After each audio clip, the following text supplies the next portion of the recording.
Salam jumpa. Video berikut ini akan memberikan contoh bagaimana melakukan percakapan coaching dengan alur percakapan Tirta dalam bentuk tatap muka. Mohon perhatikan bagaimana posisi duduk coach dan coachee, serta bagaimana bahasa tubuh coach saat mendengarkan coachee. Selamat menyaksikan.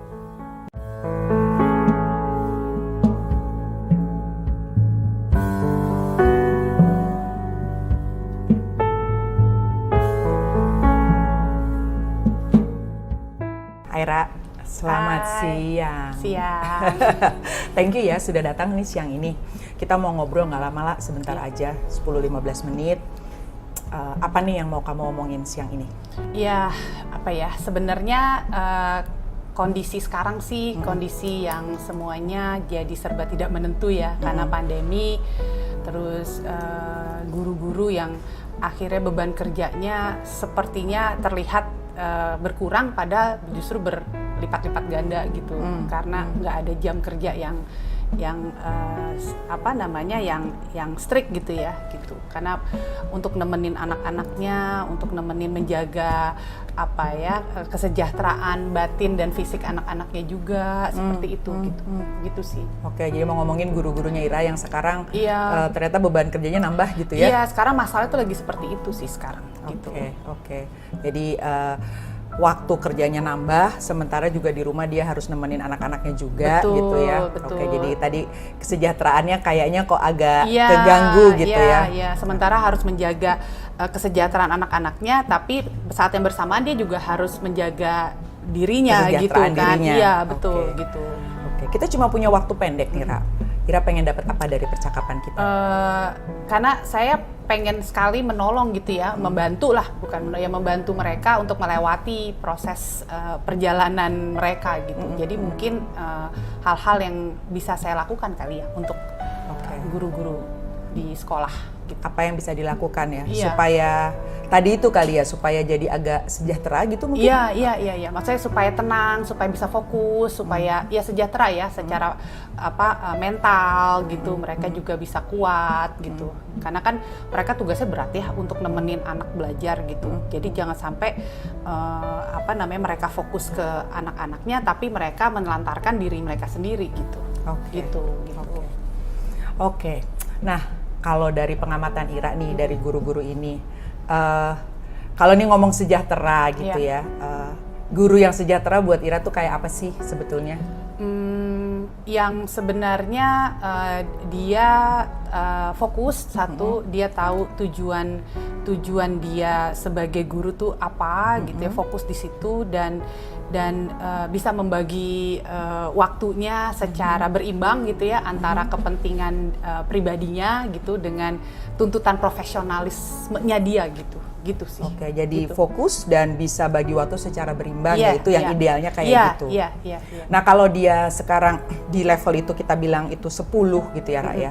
Sekarang guru-guru Ira itu Ira nilai ada di step berapa? Beragam ya, ada yang terus terang ada di angka 5, ada yang di angka ya sekitar segitu sih. Maksudnya kayak gitu. Bingung nomor satu, kondisi ada yang tinggal di kos-kosan gitu ya, tidak bisa pulang ke rumah keluarganya, sehingga udah berbulan-bulan tidak bisa keluar gitu, tapi tetap harus menjaga hubungan atau fokus kepada perannya sebagai pendamping belajar.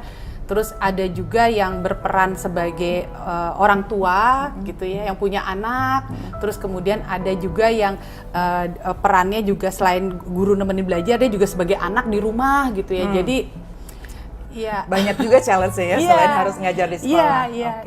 Nah, kalau ini sekarang di 5. Ira sendiri sebetulnya pengen lihat kalau 10 nih kayaknya sekarang agak susah ya, mengingat bebannya kayak gini agak susah diwujudkan kalau tadi dengar cerita Ira. Ira pengen lihat paling tidak mereka ada di angka berapa ya secara fokus dan keseimbangan tadi.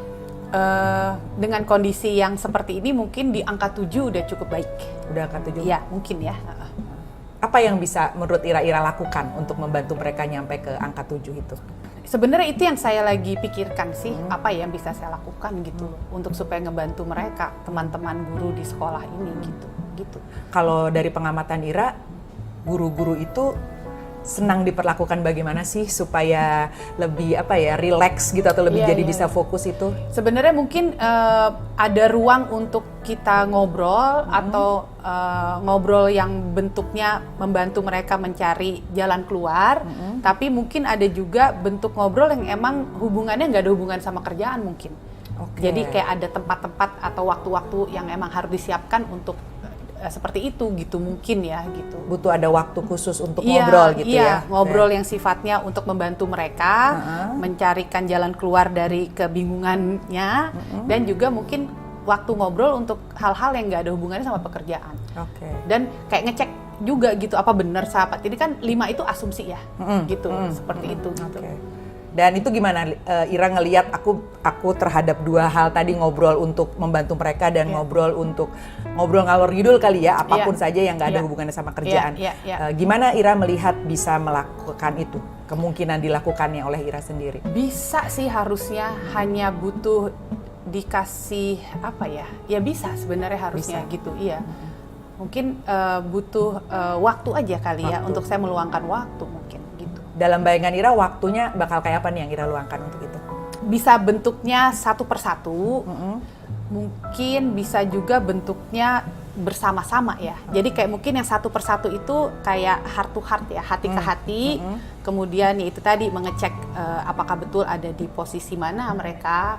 Terus kemudian bertanya seperti Mbak Dita sampaikan mau seperti apa. Terus yang berikutnya adalah ruang untuk ngobrol-ngobrol ya yang tidak ada hubungannya dengan pekerjaan gitu. Tapi itu bersama-sama, mungkin itu ya gitu. Yang mana yang paling mungkin dilakukan dalam waktu dekat, dalam minggu ini gitu misalnya? Karena ini kan jumlah gurunya banyak ya, jadi mungkin yang lebih kebayang nomor 1 untuk merilekskan suhu, ya kan, mungkin yang bersama-sama dulu. Yang bersama-sama. Iya, bersama-sama dulu, terus kemudian bikin action plan bersama-sama mungkin. Gitu. Kapan tuh kira-kira bisa dilakukannya? Ya dalam minggu inilah harus secepatnya ya. Dalam minggu ini ya. Baiklah, kita udah di ujung sesi nih di sesi singkat ini. Apa yang Ira dapatkan dari sesi ini? Yang saya dapatkan di awal kan saya bingung ya, saya harus bagaimana. Untuk di akhir ini mungkin saya udah tahu lah saya harus setidak-tidaknya memberikan kontribusi apa gitu. Kepada teman-teman guru saya itu gitu, yaitu ngumpulin terus kita coba bikin action plan bersama-sama untuk saling membantu satu dengan lainnya gitu. Kalau gitu kita ketemu lagi minggu depan ya. Saya pengen denger ceritanya abis ngumpul-ngumpul dengan mereka seperti apa. Makasih banyak ya Ra ya. Makasih sampai ketemu minggu depan. Makasih.